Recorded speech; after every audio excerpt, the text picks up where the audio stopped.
KBS 1라디오 배종찬의 시사본부.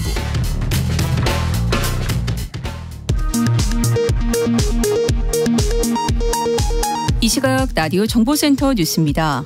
국민의힘이 비상의원총회를 열고 비상대책위원장 인선 등 당 수습 방안을 논의했습니다.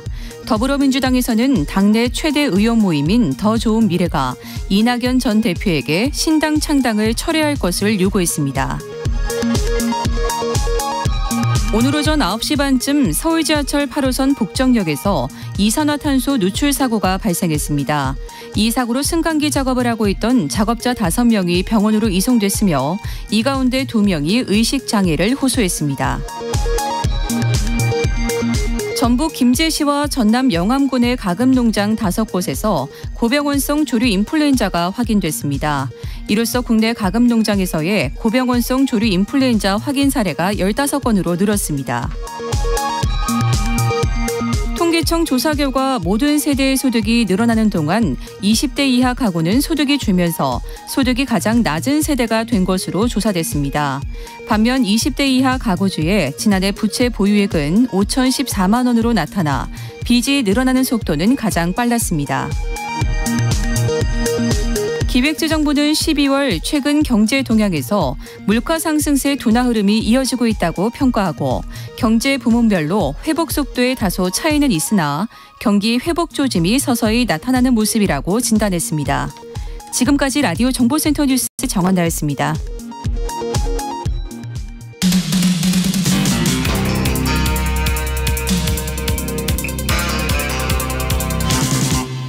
배종찬의 시사본부. 금요일 오후 잠시 또 골치 아픈 일에서 좀 벗어나서요. 힐링의 시간을 가져보는 코너를 마련했습니다. 금요 클래식 시간입니다. KBS 열린 음악회를 통해 청취자 여러분들에게 익숙한 분이시죠. 테너 류정필 씨를 오늘 특별히 모셨습니다. 어서 오십시오. 네, 안녕하십니까. 네. 테너 류정필입니다. 반갑습니다. 네, 지금 유튜브로도 좀 많이 들어와 주시면 좋을 것 같은데 믿기지 않으시겠지만 저보다도 형님이십니다. 아, 그 벌써 그걸 네, 저보다 형님이세요. 아, 네, 맞습니다. 네, 예. 형님이시고 네. 서울대 성악과를 졸업하시고 이탈리아에서 공부를 하시고 또 스페인. 네, 스페인에서 좀 오래 살았습니다. 바르셀로나. 예, 바르셀로나에서 네. 외국 생활 한 2년 정도 했는데 그중에 한 8년을 스페인에 살았습니다. 예. 아블라 에스파뇰? 네, 아블라 에스파뇰 포키토? 네.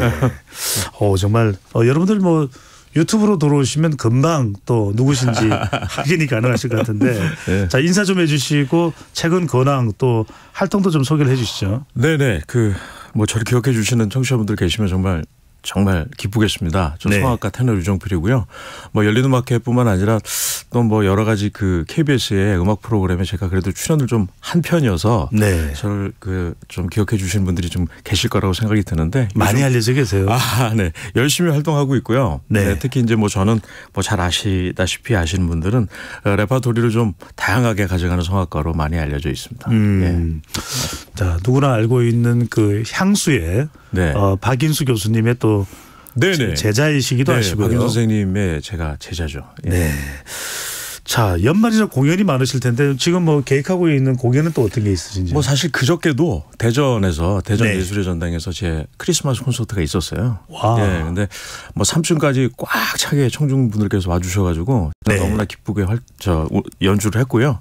뭐 연말이라서 또 특히 이제 요즘은 제가 보니까 예전에는 이제 술과 음식을 가지고 송년회를 많이들 하셨는데 네. 요즘은 이제 정서적으로 이제 음악회나 공연들을 많이 모여서 보러 가시고 그러시면서 연말을 보내시는 것 같아요. 그래서 뭐 코로나도 끝나서 이제는 뭐 거리두기도 없고 하니까 굉장히 공연이 꽤 많은 편입니다. 그래서 열심히 지금 연말 달리고 있습니다. 예. 돈도 많이 벌고 계신 거죠? 뭐 예, 제가 노래를 하면 돈을 줘서 알겠습니다. 네. 네. 네. 자, 말씀하셨는데 자, 크리스마스가 다가오니까 많은 분들이 사실 노래 잘하고 특히 이제 성악하는 분들에 대한 부러운 게 있거든요. 뭐가 부르신가요?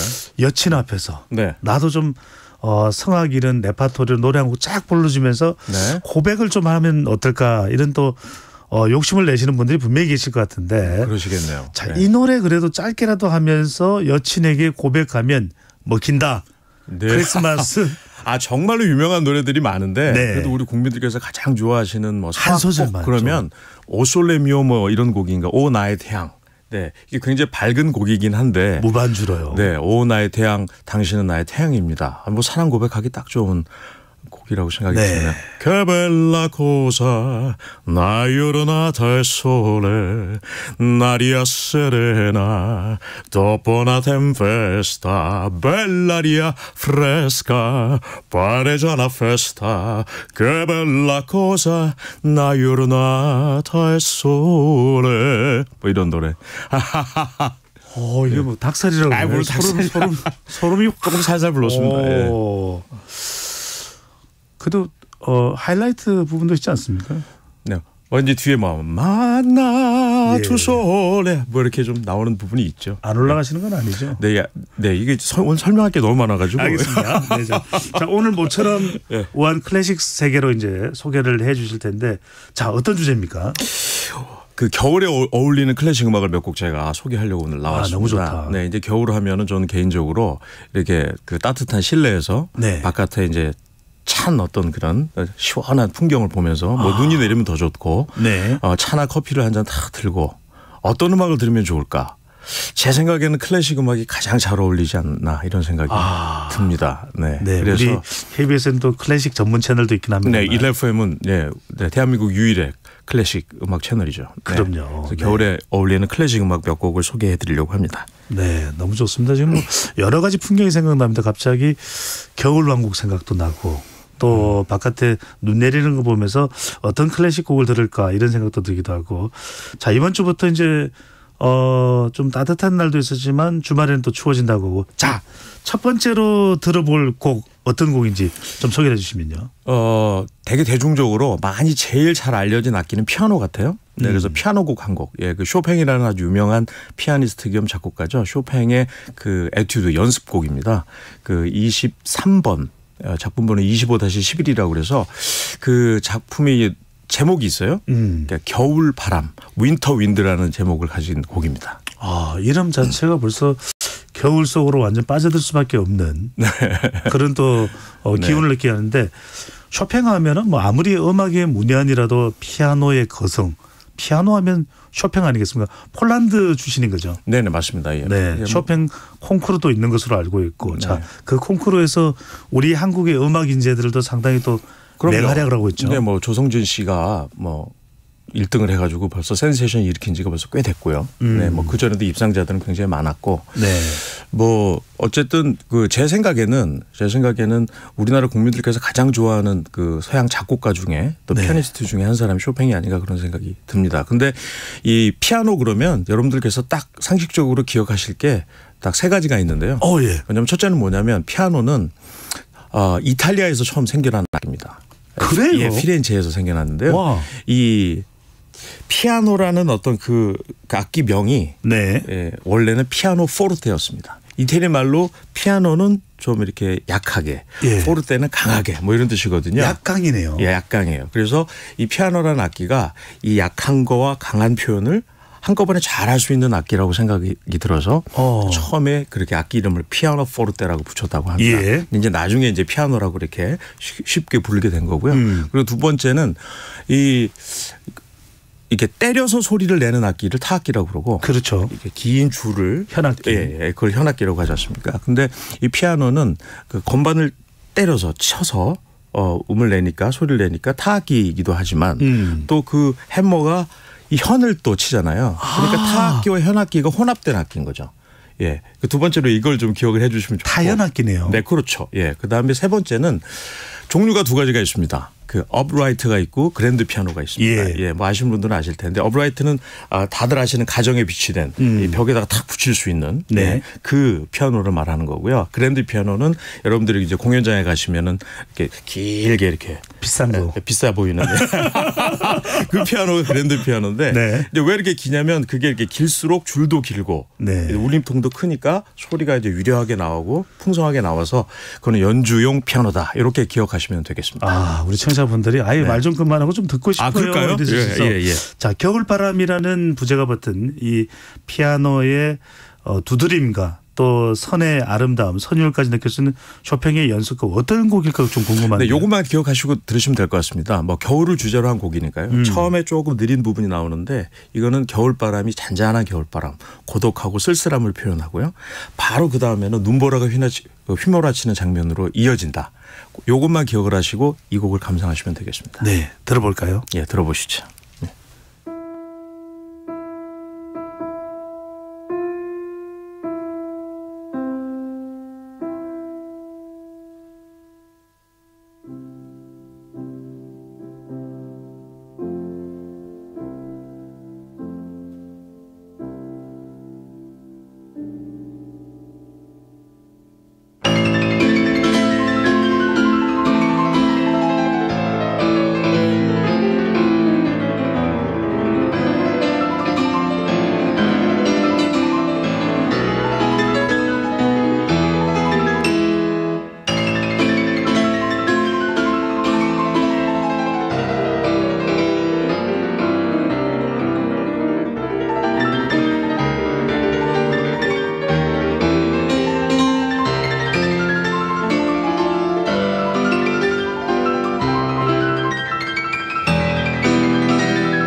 아, 이게 푹 빠져드네요.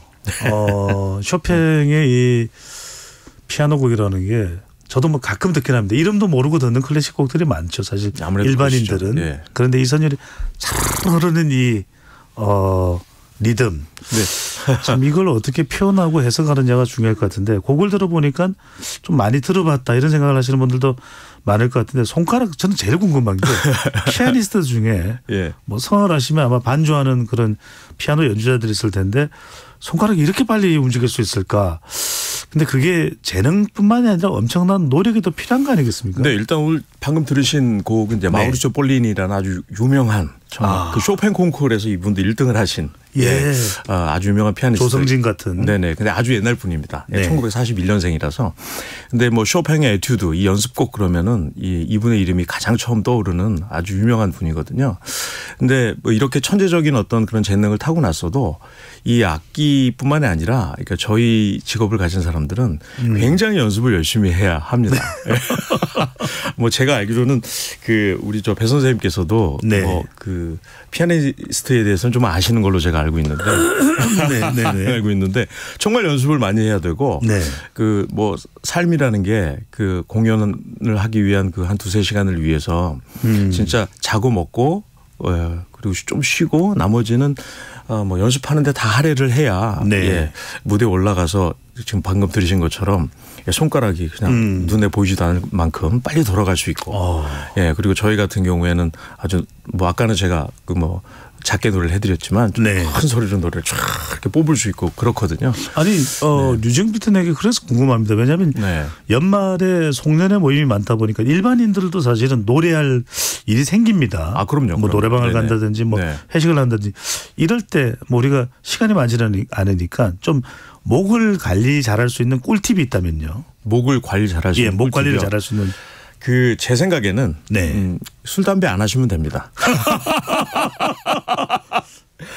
이거 불가능한 분들이 많으시잖아요. 불가능한 분들이 많으시죠. 근데 사실 이 노래란 거는 타고난 재능이 굉장히 많은 부분을 차지하기 때문에 어떤 분들은 사실 술 담배를 막 하시면서도 뭐 노래를 잘하시는 분들도 사실 있어요. 그렇기 때문에 류정필 테너도 약간 표정 각은 좀 술 좀 하시는 각인데. 예, 근데 제가 이제 술 담배 잘 못합니다. 예, 진짜입니다. 이거는 제가 진심으로 솔직하게 오로지 노래, 오로지 예술이시군요. 예, 좀 조금이라도 더 몇 년이라도 더 노래하고 싶은 게 제 꿈이다 보니까. 네. 거짓말 탐지기를 동원하고 싶지만 자제를 하도록 하고요. 네, 알겠습니다. 술 담배를 안 하는 게 건강에도 좋고 목 관리도 좋다는 거. 그럼요. 예. 자, 이번에는 연말에 어울리는 좀 성악곡이 뭐가 있을까? 어디 가서 좀 분위기 딱 잡으면서 이 곡 한번 들어볼래요? 이러면서 연인과 또는 가족과 또 그런 뭐 또 분위기 낼 수 있는 거 아니겠습니까? 와인 한 잔 딱 하면서. 자, 그럴 때 듣고 싶은 곡, 성악곡 뭐가 있을까요? 일단 성악곡 하면 이제 오페라가 생각이 나지 않습니까? 근데 크리스마스 이브를 무대로 한 오페라는 라 보엠이라는 오페라가 있습니다. 너무 유명한 오페라죠. 예, 뭐 간단히 설명을 드리자면 장소와 배경이 프랑스 파리 한 1900 초반이겠죠. 굉장히 1830년대 1830년대 정도의 파리를 배경으로 하고 있기 때문에 200년 전입니다. 그렇고 또 이제 4명의 주인공, 남자 주인공이 등장을 하는데 다 예술가들이에요. 그래서 라 보헤미입니다. 그래서 보헤미 무슨 뜻입니까? 보헤미안이라는 뜻이죠. 보헤미안. 네, 뜻입니다. 그래서 4명이 다 예술가입니다. 시인이 있고 화가가 있고 음악가가 있고 철학가가 있습니다. 근데 이 사람들이 가난하니까 다락방에 같이 살아요. 근데 어느 날 이제 크리스마스 이브가 됐는데 다들 이제 이브를 즐기려고 나갔거든요. 나갔는데 시인만 남았습니다. 근데 이 시인이 이제 원고를 좀 마감하려고 남았는데 어떤 아리따운 아가씨가 똑똑 두드리고 들어와요. 같은 아파트에 사는 어떤 아름다운 아가씨인데 그때 당시에는 1830년 이르면 전기가 없잖아요. 그러네요. 그러니까 이제 촛불을 켜야 되는데 촛불이 꺼진 거죠. 근데 불을 빌리러 이제 다른 층에 온 겁니다. 근데 와서 이 청춘 남녀가 첫 번에 눈이 탁 맞습니다. 이 이태리 말로는 이제 꼴포디 풀미네라고 하는데 이 불꽃이 튀겼다. 그래서 스파크 튄 거네요. 스파크 탁 튀죠. 그래서 이 두 사람이 바로 사랑의 감정을 느끼면서 부르는 노래가 있습니다. 이 듀엣인데요. 오 수아베 판출라, 오 수아베 판출라 뭐 이렇게 시작하는데요. 그러니까 아름다운 아가씨 뭐 이렇게 시작을 해요. 아름다운 그대여 뭐 이렇게 시작을 하는데 이 장면이 굉장히 유명하고 이렇게 크리스마스 이브에 갑자기 사랑을 하게 되는 사람들도 분명히 세상 어딘가에 있을 테니까 아마 그래서 그런지 라보엠이라는 오페라가 굉장히 유명하고 이 장면이 굉장히 유명해서 이 듀엣곡을 제가 한번 소개를 하고 싶습니다. 그러네요. 이게 정말 어떻게 보면 그 시인이 크리스마스에 다른 3명의 친구들과 함께 나가지 못한 게 큰 행운일 수도 있는 거네요. 그럼요. 예, 그럼요. 그리고 또 좀 비하인드라고 말씀드릴 수가 네네. 있는데 이때 당시에 이 예술가들은 사실 잃을 게 없거든요. 가진 게 없으니까 잃을 게 없고 근데 굉장히 자유롭고 본인의 그 예술적인 어떤 그런 생각으로 사는 상상력이 풍부한 사람들이잖아요. 네. 그렇다 보니까 사랑도 그렇게 금방 탁 빠지게 되는 어떤 그런 배경을 갖고 있습니다. 네. 너무 좋습니다. 네. 방금 전에 오 사랑스런 아가씨여라고 이렇게 불러주신 그 부분도 조금만 더 부르시면 안 돼요? 들어보시면 알겠습니다. 오늘 들어보실 로베르토 알라냐와 안젤라 게오르기가 원래 부부였거든요. 네. 근데 특히 부부였을 때도 지금 들으시는 곡이 나왔기 때문에 굉장히 아주 애틋하고 애정이 듬뿍 담긴 듀엣이라고 들으실 겁니다. 와, 정말 이게 바로 체감될 텐데 들어볼까요? 예, 한번 들어보시죠.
E al ritorno curioso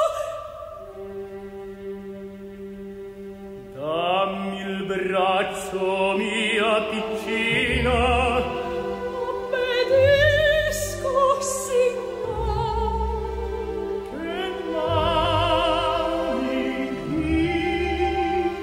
io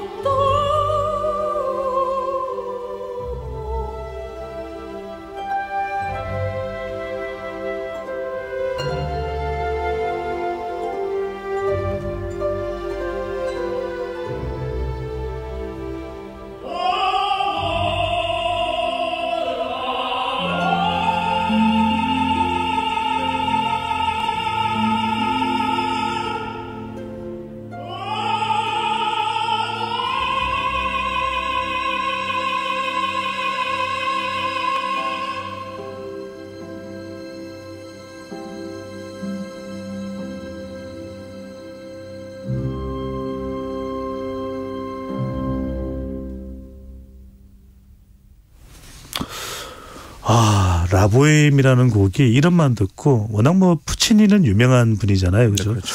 그래서 푸치니 들어본 것 같은데 뭐 라보엠 좀 유식한 척 티를 내볼까 뭐 이렇게 생각했는데 네. 사실 그렇게 아니라 제대로 된 지식을 갖추는 게 필요하고 그 역할을 또 우리 KBS가 해야 되는 거 아닌가라는 생각이 드는데 자, 크리스마스를 배경으로 해서 내 남자의 이야기 라보엠. 네. 자, 뭔가 이 오페라와 관련된 뒷이야기가 있다고 에피소드가 있다는. 제 에피소드가 있습니다. 예. 네. 예, 방금 들으셨을 때 맨 그때 굉장히 높은 음을 두 사람이 소프라노와 테너가 높은 음을 쫙 끌면서 내잖아요. 근데 저 부분이 굉장히 어려워요. 그 저 음이 하이 C라고 그래서 높은 도라 그래서 테너들이 낼 수 있는 가장 극고음입니다. 그러다 보니까 또 이게 1막의 마지막에 나오니까 마무리를 잘해야 되거든요. 그렇죠. 근데 제가 이제 외국에서 처음 이제 라보엠을 할 때 신인의 진짜 신인의 입장에서 할 때 같이 부르던 소프라노가 연습할 때 너무 잘하는 거예요. 이 부분을 너무 유려하게 잘 상대 얘기는 여성이 잘하다 이거죠. 그렇죠. 예. 그러니까 이 여자분한테 지기 싫은 거죠, 제가. 그리고 저도 데뷔해야 되는데. 그렇죠. 그래서 너무너무 열심히 정말 준비를 두문불출하고 했던 기억이 있어요. 그래가지고 공연 날이 돼서 당일날 딱 이 장면이 된 겁니다. 그래서 이 부분에 팔짱을 딱 끼고 걸어가면서 이 소리를 내거든요. 예, 여유 있게. 예, 근데 그날따라 제가 소리가 딱 잘 난 거죠. 첫 번에. 예. 그래서 제가 오늘 오래 길게 끌 수 있겠구나 그런 생각을 하는 차에 그렇게 그 소리를 잘 내던 상대 소프라노가 자꾸 팔을 꼬집는 거예요. 이제 그만 끌자고. 그날 이제 컨디션 안 좋은 거죠. 이제 그 소프라노는 컨디션이 안 좋았던 거죠. 그래서 준비는 너무 열심히 하고 들으신 것처럼 길게 끌지 못하고 내렸던 기억이 아직도 납니다. 네. 저는 괜찮은데 감동적인데 지금 우리 청취자분들께서 좀 자기 자랑 아니냐 이렇게. 네. 그럴 수도 있겠네요. 예. 아니, 근데 저는 열심히 준비했다, 이제 그 말씀을. 근데 제가 제 노력이 이제 숲으로 좀 돌아가서 아직도 그게 기억에 남아서. 농담이고요. 네. 근데 그때 정말 제대로 대한민국 K 성악의 이 실력을 보여주신 거네요. 네, 정말 그때는 정말 열심히 그 데뷔하고 막 그러던 시기였기 때문에 진짜 한 작품 한 작품 할 때마다 정말 열심히 했죠. 네. 바로 그 사람이 테너 류정필입니다. 자, 크리스마스가 다가오니까 사실 궁금한 건 캐롤이에요. 예전에 이 개그맨인 심영은 내가 달릴까 말까 달릴까 이런 것도 기억이 나는데 자, 그래도 우리가 이 영화 러브 액츄얼리에 보면은 총리 역으로 나오는 배우에게 꼬마들이 어느 집을 방문하는데 캐롤 좀 들려주세요 그러는데 또 마지못해 노래를 부르는 것 같지만 그게 또 감동적이었거든요. 네네. 러브 액츄얼리에 정말 주목하는 신스텔러였는데 자, 오늘 꼭 소개해드릴 그런 캐롤이 있다면서요. 네, 오 홀리 나이트. 이게 너무 유명한 오 거룩한 밤이라는 곡이죠. 근데 이 곡은 이 곡이야말로 에피소드가 있습니다. 이게 영어로 된 가사가 돼 있다 보니까 우리나라 국민들께서 이 곡이 미국이나 영국 곡인 줄 아시는 분들이 많은데 그러니까요. 그렇지 않고 이거 원래 작곡된 거는 프랑스에서 작곡됐습니다. 그래요? 예, 프랑스의 어떤 작은 마을에 로크묘르라는 아주 작은 마을인데요. 지금도 있습니다. 지도에 찾아보면 그 작은 마을에서 대개 이제 유럽에는 항상 그 마을이든 도시마다 성당이 있거든요. 근데 그 성당 안에는 대개 파이프 오르간이 있습니다. 근데 크리스마스가 다가왔는데 그 파이프 오르간이 수리에 들어간 거예요. 그러니까 크리스마스를 좀 분위기 있게 보낼 수가 없잖아요. 그러니까 그 사제가 신부님이 어떻게 할까 그러다가 그 동네의 아마추어 시인 한테 부탁을 합니다. 시인이 중요하네요. 네, 시인이 중요해요. 근데 아마추어입니다. 근데 이분은 종교적인 어떤 그런 신앙이 있거나 이런 사람도 아니에요. 그런데 그 마을에 지금으로 얘기하면 이제 시장도 한번 했고 이런 이제 유력 인사인 거죠. 그 마을에. 그래서 크리스마스를 잘 보내게 시를 한 편 써달라고 해서 그분이 이제 마지못해서 시를 하나 써서 이제 크리스마스를 기념하려고 이렇게 주게 됩니다. 근데 이 신부님의 친구가 아돌프 아당이라는 굉장히 유명한 작곡가였던 거예요. 그래서 그 시가 전달이 우연치 않게 되고 이 아당이 바로 곡을 붙였죠. 와. 그게 바로 이 곡인데요. 바로 이 곡인데 그래서 이제 얼마 후에 이 마을에서 이 교회에서 이제 발표가 됩니다. 되는데 그게 중요한 게 아니라 이게 존 설리반이라는 또 목사가 미국의 목사님이 이 곡을 영어로 번역을 해서 미국에 발표를 하게 돼요. 원래는 이제 프랑스어로 만들어져 있는데 그 시를 이제 근데 1절은 잘 번역을 해서 하셨는데 2절은 본인이 다시 좀 써서 쓴 거죠. 그래서 그 가사 중에 이런 가사가 등장을 합니다. 그분께서 예수님께서 노예들의 어떤 사슬을 끊으시고 이렇게 속박을 푸시고 억압을 멈추게 하시고 이런 그 문장이 나오거든요. 대개 이제 2절을 안 불러서 모르시는 분들이 많은데 그 가사를 딱 넣고 나니까 1850년대 그 중반에 미국의 그 북쪽 그 노예제를 반대하던 네. 그 북쪽 미국의 북쪽에서 굉장히 뭐 공전의 히트 뭐 이렇게 와. 치게 되는 거죠. 그래서 미국 사람들이 굉장히 좋아하는 캐롤 성가곡이 돼버렸습니다. 그리고 이제 우리나라는 그런 어떤 기독교적인 서양 문화를 미국에서 많이 받아들였다 보니까 네. 이 오 홀리 나잇이라는 노래가 프랑스에서 오질 않고 이게 미국에서 오게 된 거죠. 와. 그래서 우리 국민들께서 이게 미국 노래 또는 영국 노래인 줄 아시는 분들이 굉장히 많으시더라고요. 그러네요. 근데 그렇지 않고 원래 프랑스. 작곡자도 프랑스 사람. 그 가사를 쓴 사람도 프랑스 사람. 시인. 네. 그리고 발표된 것도 프랑스입니다. 네. 아니 근데 이게 정말 흥미로운 게 이런 남북 전쟁의 미국 역사, 인종 갈등의 내용까지 담고 있는 데다가 지금 오늘 소개해드릴 이 노래를 부르는 사람이 정말 유럽의 류정필인가요? 이게 루치아노 파바로티. 이거 저하고 비교하시면 안 되고요. 루치아노 파바로티 뭐 벌써 이제 그 넘버원이죠? 네, 뭐 돌아가신 지가 꽤 되셨는데 뭐 진짜 뭐 한 시대를 풍미한 정도가 아니라 최고의 소리를 들었던 테너라고 생각이 들고 이 오 홀리 나잇이라는 노래가 또 생각보다 굉장히 어려워요. 그러니까 밑에 음부터 높은 음까지 잘 이렇게 내는 테크닉이 익숙해야 아마 부를 수 있는 노래인데 뭐 발성적으로 벨칸토 하면은 생각나는 가장 우선시되는 테너가 바로 루치아노 파바로티라고 생각이 들어서 오늘 그분의 음성을 한번 들어봤으면 좋겠습니다. 정말 가수도 주목이 됩니다. 파바로티의 이 홀리 나잇 한번 들어볼까요? 예, 감상해 보시죠.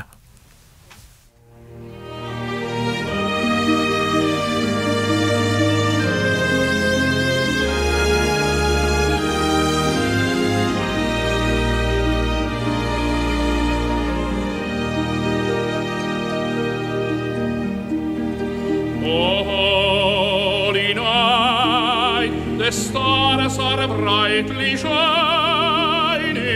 It is the night of the dear Saviour's birth.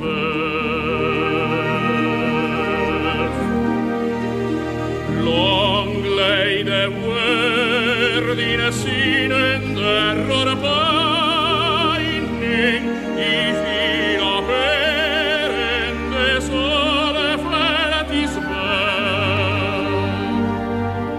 a thrill of hope, the weary world rejoices, for yonder breaks a new and glorious morn. Fall on your knees, hear the angel voices, on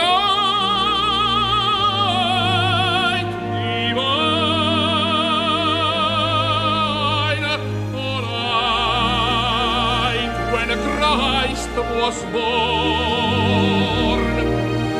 O night divine, O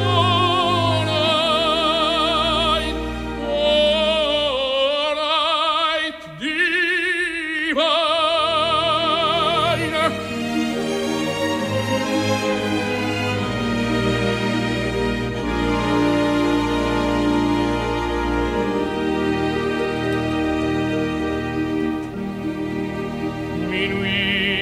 Chrétien, c'est l'heure solennelle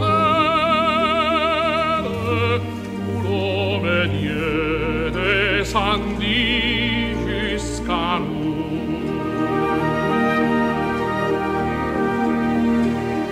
Pour effacer la tâche originelle et de son père arrêter les courroux. Le monde entier tressaille d'espérance à cette nuit qui lui donnait sauveur.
너무 좋네요.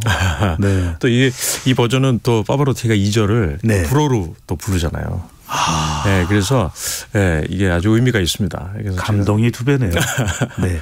예. 여러분들 지금 한국의 파바로티 유정필 테너와 감사합니다. 함께하고 계십니다. 네. 네. 자, 마지막 곡을 남겨두고 있는데 자, 캐롤까지 들어봤고 마지막 감상할 곡은 어떤 곡일지 궁금합니다. 뭐 그 발레곡 한 곡. 네, 그 차이콥스키가 작곡한 호두까기 인형에 나오는 별사탕 요정의 춤이라는 게 있습니다. 세기를 박으시네요. 여기다가 이제 네. 캐롤에다가 발레곡까지 그다가 네네. 호두까기 인형 어떤 예. 곡입니까? 이 뭐 호두까기 인형은 뭐 아시는 분들은 내용들을 다 잘 아시니까 뭐 긴 네. 설명은 필요 없을 것 같고요. 네, 이 호두까기 인형이 그 왕자 아주 멋진 왕자로 변해서 이제 말이라는 이 소녀를 환상의 나라로 데려가죠. 그렇죠. 그 데려가서 거기서 정말 많은 춤들이 등장을 하게 됩니다. 뭐 러시아 춤, 스페인 춤, 뭐 여러 춤이 등장을 하는데 그 중에서도 이 별사탕, 이 사탕 요정의 춤이 이 음악 뭐 제가 설명을 드리지 않아도 딱 들으시면은 저 곡이 그 곡이구나 하실 만한 곡이어서 네. 제가 소개를 하고 싶어서 갖고 와봤습니다. 제가 이러면 안 되는데 별사탕 하니까 자꾸 건빵이 생각나네요. 네, 우리 세대는 그 건빵을 사면 별사탕이 껴 있었죠. 그러니까요. 네. 그래서 유정필 테너가 저의 형님이십니다. 자, 차이코프스키의 발레 음악 호두까기 인형 중에서 별사탕 요정 들으면서 우리 테너 유정필 씨와는 여기서 인사를 드리겠습니다. 오늘 너무 잘 들었습니다. 또 나와 주실 거죠? 그럼요. 불러주시면 기쁜 마음으로 다시 달려오겠습니다. 네, 고맙습니다. 네. 별사탕 요정 듣겠습니다. 고맙습니다.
배종찬의 시사본부는 여러분과 함께합니다. 짧은 문자 50원, 긴 문자 100원이 드는 샵 9730. 라디오 어플 콩과 유튜브는 무료로 참여하실 수 있습니다.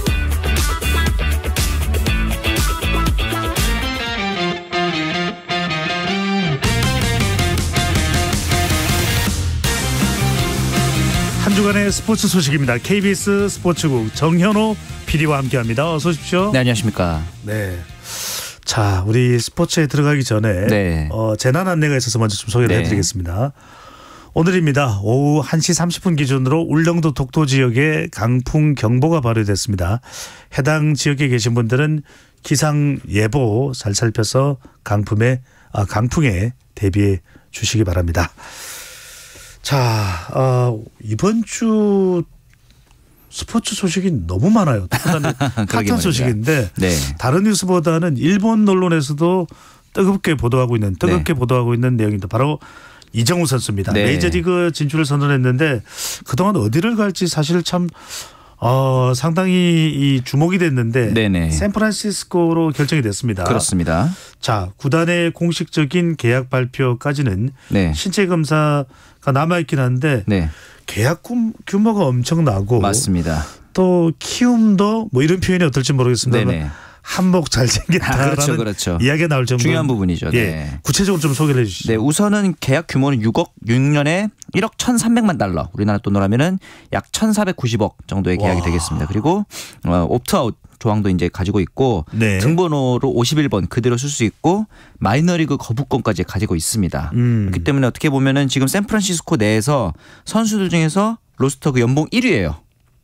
모든 그래요? 선수를 통틀어서요. 그 정도인데 그 정도로 지금 샌프란시스코가 좀 급하다라고 볼 수도 있는 거고 이렇게 되면서 이정우 선수가 자국 프로리그 출신으로 1억 달러 이상의 계약을 맺은 최초의 아시아 타자가 됐습니다. 왜냐하면은 이치로 선수도 1억 달러의 계약을 맺지 못했고 네. 마스이 선수라든가 출신 선수도 자국 프로리그 출신은 아니었거든요.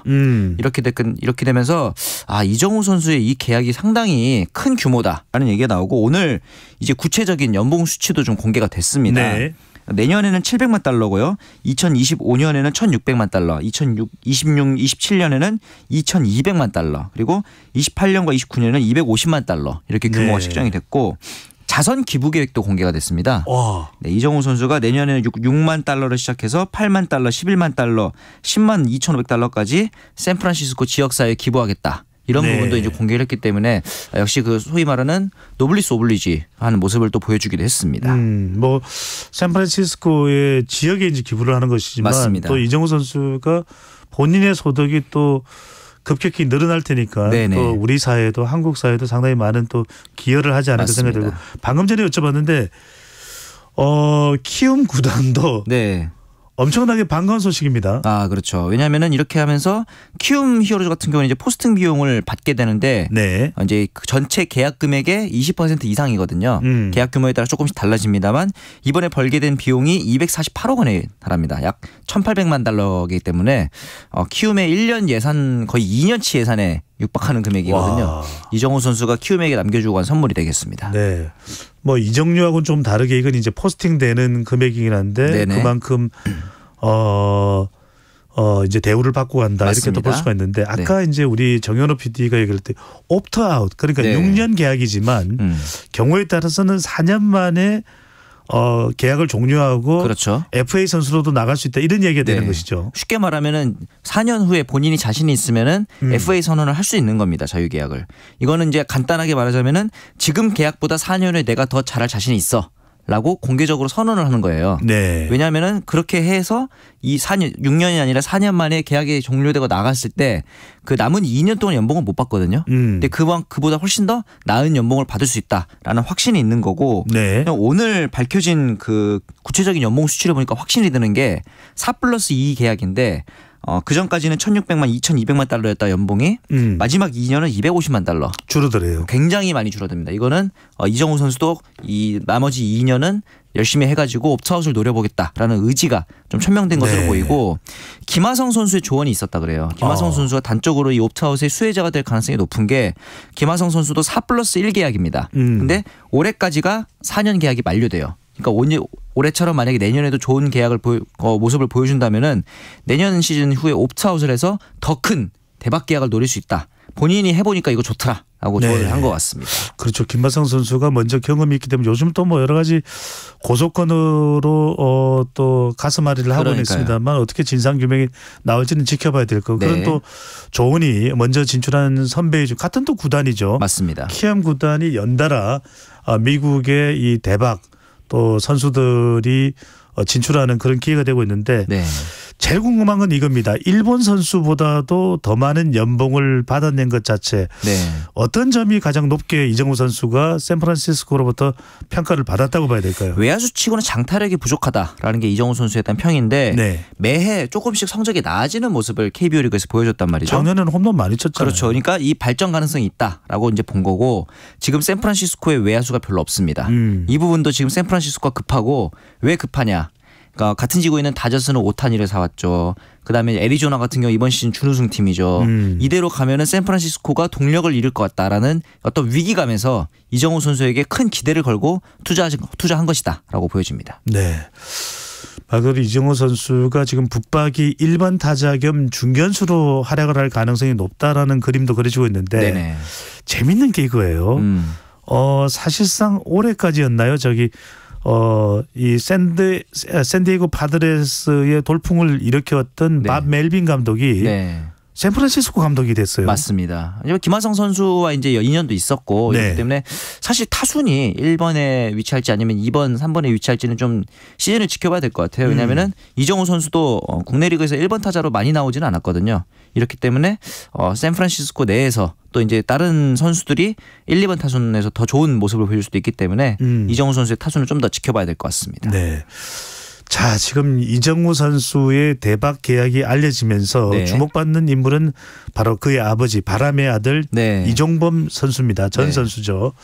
뭐 감독과 코치까지 경험했는데 일단 아들이 이렇게 대박 계약을 하면 이종범 감독은 뭐 이렇게 계약 금액 때문에 좋아하는 건 아니겠죠. 일단은 자기가 선수 이종범보다도 이정우의 아빠로 불리고 싶다는 얘기를 항상 자주 했었거든요. 아들이 더 돋보이고 싶고 이런 상황이 되고 여기다가 또 이제 4위인 고우석 선수도 최근에 메이저리그 진출을 노리고 있으니까 진짜 집안의 겹경사라고 볼 수 있는 거고. 근데 예전에 한 프로그램에 나와서 이정우는 일본 리그가 적합하지 메이저리그 못 갈 것 같다 이렇게 얘기를 한 적이 있어요. 본인이 주니치 드래곤스에서 맹활약을 했던 것이 이제 아버지인 이종범 선수인데 일본 리그가 아들이 더 적합하다고 했던 이유가 있을 텐데 장타력의 부족을 아마 걱정을 한 것 같은데 그렇다고 해서 근데 그 프로그램 나가서 메이저리그 가도 충분하다 이렇게 말하는 것도 조금 이제 걱정이 돼서 그렇게 겸손하게 말했지 않았나라고 생각을 하고 그러면 이제 이정우 선수가 메이저리그 가서 과연 어떨까 궁금하신 분들이 많을 건데 저는 첫 시즌에는 한 2할 8푼에 10에서 15 홈런 정도를 보여주면 사실은 타율보다 중요한 게 저는 장타 홈런이라고 생각을 하는 게 일단은 증명을 해야 될 것 같아요. 충분히 장타력도 성장 가능한 선수다라는 걸 증명하고 마이너 거부권이 있기 때문에 이 부분에 있어서는 본인이 조금 흔들리더라도 자기의 루틴을 계속 유지할 수 있다는 장점이 있어요. 이정우 선수 같은 경우가 이번 시즌 초에 메이저리그 진출을 노리고 스윙폼을 많이 바꿨다가 실패했던 경험이 있습니다. 그렇기 때문에 새로 다가올 시즌에 있어서는 자기의 루틴을 쭉 유지할 수 있게 마이너 거부권을 받았다는 점에 있어서는 좀 이 부분이 긍정적인 요소로 작용할 것으로 보입니다. 네. 자, 이정우 선수가 샌프란시스코에서 맹활약하면서 그 모습을 꼭 보고 싶어요. 바로 이제 샌프란시스코 구장은 바로 앞이 샌프란시스코만 바다입니다. 태평양 바다인데 그 바다로 이정우 선수가 친 홈런볼이 과거 베리 본즈 선수처럼 마구마구 바다 물에 빠져 들어가는 모습을 꼭 보고 싶네요. 그렇습니다. 자, 그런데 우리가 실제 개막식 경기에서 이정우 선수를 볼 수도 있다면서요. 오타니 선수와 함께요. 서울에서요. 그렇죠. 아무래도 서울 시리즈가 이제 기다리고 있기 때문인데 이렇게 되면서 지금 이 같은 지구의 팀들이 지금 김하성의 샌디에이고, 이정우의 샌프란시스코, 오타니의 다저스 지금 모두 서울 시리즈에서 만날 수 있을 것 같다는 얘기가 있습니다. 3월 20일 다저스와 샌디에이고의 대결을 시작으로 타는데 우리가 항상 이 오타니 선수가 만약에 다저스에 온다면은 꿈의 대결이다라고 생각을 했는데 여기다가 만약에 메리 켈리가 있는 애리조나까지 오게 된다면 진짜 KBO 리그 대파티가 아마 열릴 것 같고 이제 사람들의 관심은 예매 전쟁으로 시작이 되겠죠. 아니 그 선수들이 오면 KBO입니까? MLB입니까? 야구라고 그냥 부르겠습니다. 알겠습니다. 자, 이정우 선수 이야기만 할 수 없는 게 바로 더 큰 역대 메이저리그 역사상 최고 대박을 터뜨린 오타니 선수의 다저스 이적 소식도 있었습니다. 700 밀리언이니까 우리나라 돈 하면 9,240억. 1조네요. 1조에 가까운 금액입니다. 쉽게 말해서 초당 2,800원을 벌어요. 가만히 있어도. 정말 말도 안 되는 금액이고 당연히 북미 스포츠 역사상 최고액이고 당연히 전 세계 프로 스포츠 역사상 최고액입니다. 총액을 기준으로 했을 때는요.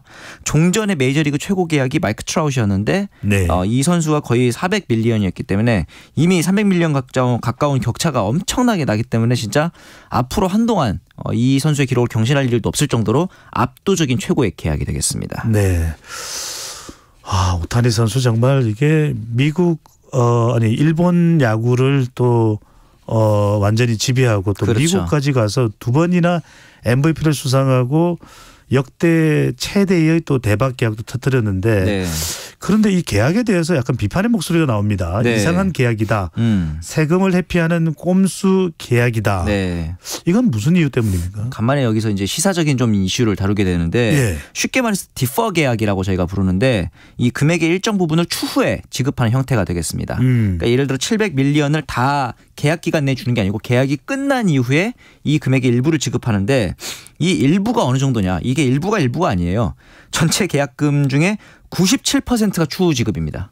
그러니까 이거는 실제로 보면은 그러니까 10년 동안은 220밀리언밖에 되지 않는 금액이고 남은 35년간 이제 추후에 지급을 하는 굉장히 좀 특이한 형태가 되는 거죠. 이건 뭐 은퇴하고 나서도 계속 돈을 받는 셈이 되는 연금처럼 받게 되는 건데 네. 왜 이렇게 했냐면은 이렇게 하면서 다저스 한 사치세라는 게 있습니다. 메이저 구단들이 너무 많은 돈을 쓰지 못하도록. 근데 이 사치세 기준에는 연평균 수령액으로 잡히게 돼 있어요. 그렇기 때문에 총 금액이 700밀리언임에도 불구하고 46밀리언만 이 연평균 수령액으로 잡히게 됩니다. 굉장히 다저스 입장에서는 절세 효과가 있는 거고 여기다 오타니 선수에게도 어떤 이득이 있느냐.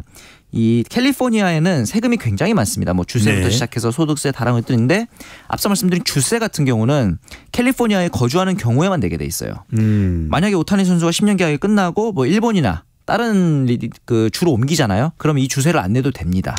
근데 이 주세의 세율이 꽤 높거든요. 그래서 오타니도 다저스도 세금을 회피하기 위한 계약이 아니냐라고 이제 얘기가 나오고 있는데 뭐 진실은 그들만이 알겠지만 한 가지 놀라운 점은 뭐냐면은 이 디퍼 계약을 구단 입장에서 훨씬 유리하거든요. 선수는 그렇게 크게 유리한 정도는 아닌데 오타니 선수가 먼저 제안을 했어요. 구단에게 내가 내 몸값이 좀 부담될 것 같으니 이렇게 디퍼 계약으로 합시다라고 먼저 제안을 했고 심지어 전액을 디퍼로 돌려도 좋다. 계약 기간 동안에는 안 받아도 좋다. 이런 대인배적인 면모도 또 있었다고 합니다. 그리고 또 하나 특이한 점이 마크 월터 구단주랑 프리드먼 사장이 구단을 떠나게 되면은 즉시 옵트아웃 계약을 해지를 하겠다. 구단주랑 사장에 대한 충성심까지 챙기는. 아니 그 어디까지 보이네요. 그러니까 정말 만화 같은 캐릭터가 아닐까라는 생각이 또 들기도 합니다. 네, 정말 오타니 어디까지나 갈지 정말 대단한 선수입니다. 자, 김하성 선수 또 이정우 선수, 오타니 선수 다 내년 3월달이죠. 개막식 때 한국에 지금 일단 예상으로는 고척돔인데 맞습니다. 너무 추워서 그때는 고척돔밖에 없을 거예요. 네, 얼마나 또 이 입장 티켓 예매 대 전쟁이 벌어질지도 좀 예상이 되고 있는데요.